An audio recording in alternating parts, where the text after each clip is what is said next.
दोस्तों आज मैं आपको सुनाऊंगी माता सीता की कहानी यानी नित्य नेम की कहानी। दोस्तों इस कहानी का नियम सक्रांत से लिया जाता है, तो चलिए शुरू करते हैं।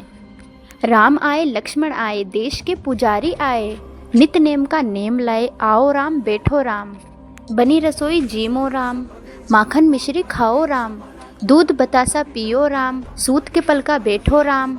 साल दो साला ओडो राम, साल दो साला ओडो राम। जब बोलूं जब राम ही राम, राम सवारे सबके काम।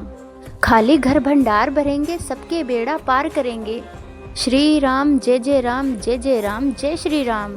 तो दोस्तों राम जी से सीता माता ये कहानी रोज कहती थी और श्री राम जी सुना करते थे।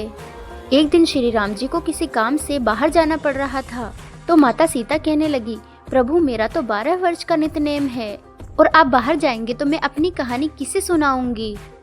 तो राम जी ने कहा, तुम कुएं की पाल पर जाकर बैठ जाओ, वहां पर औरतें पानी पीने आएगी, उन्हें अपनी कहानी सुना देना।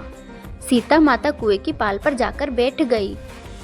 एक स्त्री आई, उसने रेशम की साड़ी पहन रखी थी, उसने सोने का घड़ा ले रखा था। माता सीता ने कहा कि बहन मेरे 12 वर्ष का नित्यनेम सुन लो। वह स्त्री बोली, अगर मैं तुम्हारे 12 वर्ष का नित्यनेम सुनूंगी तो मुझे घर जाने में देरी हो जाएगी, मेरी सास मुझसे लड़ेगी।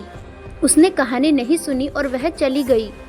जब वह घर गई तो उसकी रेशम की साड़ी फट गई और सोने का घड़ा मिट्टी में बदल गया। और सास ने देखा तो पूछा कि यह किसका दोष अपने सिर लेकर आ गई।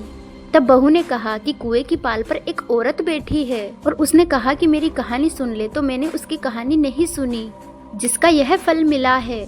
अगले दिन उसकी सास वही घड़ा वही साड़ी लेकर कुएं पर चली गई। सास को वहाँ सीता माता बैठी मिली।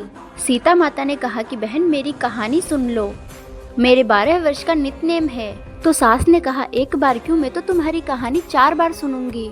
तब सीता माता अपनी कहानी कहने लगी। राम आए लक्ष्मण आए देश के पुजारी आए, नित्य नेम का नेम लाए आओ राम बैठो राम। बनी रसोई जीमो राम, माखन मिश्री खाओ राम। दूध बतासे पियो राम, सूत के पलका ओडो राम। साल दो साला ओडो राम, साल दो साला ओडो राम। जब बोलूं जब राम ही राम, राम सवारे सबके काम। खाली घर भंडार भरेंगे, सबके बेड़ा पार करेंगे। श्री राम जय राम जय राम जय राम जय श्री राम। कहानी सुनते ही सास बोली, मुझे बहन तुम्हारी कहानी बहुत अच्छी लगी। सास कहानी सुनकर घर चली जाती है और उसकी फटी साड़ी रेशम की बन जाती है और मिट्टी का घड़ा सोने के घड़े में बदल जाता है। तो बहू कहने लगी, सासू माँ आपने ये सब कैसे किया। सास ने कहा, बहू तू दोष लगा के आई थी और मैं दोष हटा के आई हूँ। बहू ने पूछा, वह कुएं वाली स्त्री कौन थी। सास ने कहा कि वह सीता माता थी, वह पुराने से नया कर देती है, खाली घर भंडार भर देती है, लक्ष्मी जी का वास घर में करती है और जो भी इच्छा हो वह पूरी करती है। बहू बोली कि ऐसी कहानी मुझे भी सुना दो। तो सास ने कहा, ठीक है सुन। और सास ने वह कहानी बहू को भी सुना दी।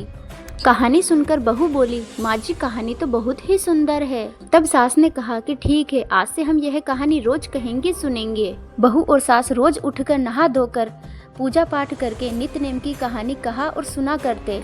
एक दिन इनके यहाँ एक पड़ोस की औरत आई। पड़ोसन बोली, बहन जरा सी आँच देना। तो सास बोली, आँच तो हमने अभी जलाई ही नहीं। तो पड़ोसन ने कहा, तुम सुबह 4 बजे से उठकर क्या कर रही हो। तो उन्होंने कहा कि हम सुबह उठकर पूजा पाठ करते हैं और नित्य नेम की कहानी सुनते हैं। तो पड़ोसन कहने लगी, माता सीता की कहानी सुनकर तुम्हें क्या मिला। सास बहू ने कहा कि इनकी कहानी सुनने से घर में भंडार भर जाते हैं, सारे काम सिद्ध होते हैं, मन की इच्छा भी पूरी होती है। पड़ोसन ने कहा, बहन ऐसी कहानी तो मुझे भी सुना दो। तो सास ने कहा, चलो तुम भी यह कहानी सुन लो। फिर सास ने उस पड़ोसन को नित्य नेम की माता सीता की पूरी कहानी सुनाई।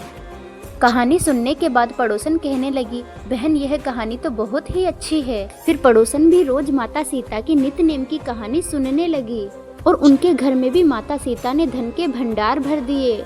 हे माता सीता, जैसा आपने उन लोगों के घर के भंडार भरे, वैसे ही सबके घर के भंडार को भरना, उनके घर में सदा लक्ष्मी का वास रखना और सुख शांति हमेशा बनाए रखना। तो दोस्तों अगर आपको मेरी वीडियो पसंद आई तो इस वीडियो को लाइक करके कमेंट में जय सीता मैया जरूर लिखें।